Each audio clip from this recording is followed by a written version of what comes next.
سخن گفته شد گفتنی هم نماند. من از گفته خواهم یکی با تو راند. سخن هرچی گویم همه گفته اند، بر باغ دانش همه رفته اند. اگر بر درختی برومند جای، نیابم که از بر شدن نیست رای. کسی کو شود زیر نخلی بلند، همان سایه زو باز دارد گزند. توانم مگر پایگه ساختن، بر شاخ آن سروی سایه فکن. کزین نامور نامه شهریار، به گیتی بمانم یکی یادگار.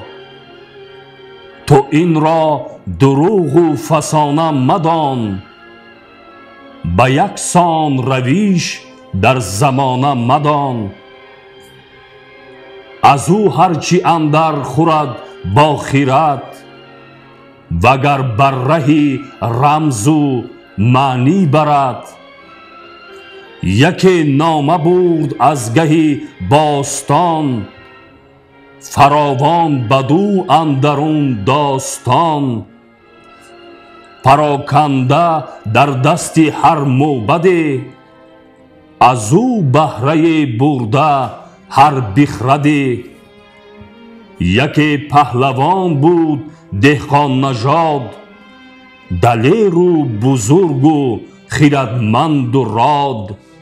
پژوهنده روزگاری نخست، گذشته سخنها همه باز جست. ز هر کشور موبد سالخورد، بیاورد کین نامه را گرد کرد.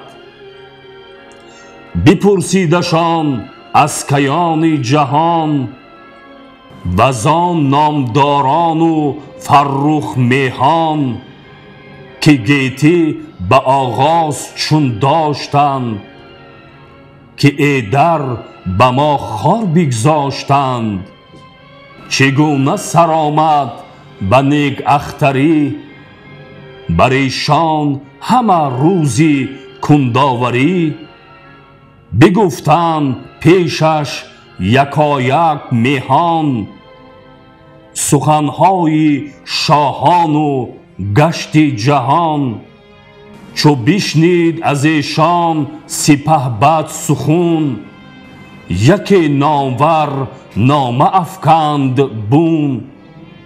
چنان یادگاری شد اندر جهان، بر او آفرین از کیهان و میهان.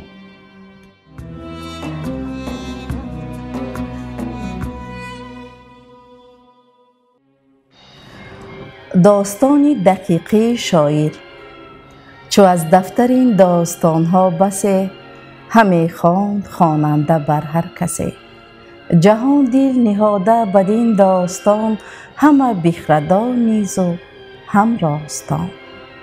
جوان بیامد گشاده زبان، سخن گفتنی خوب و تعبیر روان.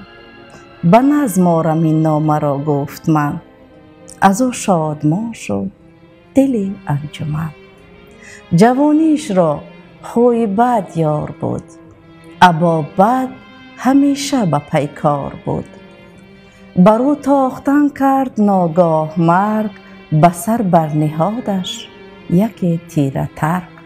بدان خوی بد جان شیرین بداد، نبود از جهان دلش یک روز شاد. یکایک از او بخت برگشته شد، به دستی یکی بنده برکشته شد. برفت او و این نامه ناگفته ماند، چنان بخت بیدار او خفته ماند. خدایا ببخشا گناه ورا، بیفزای در حشر جاه ورا.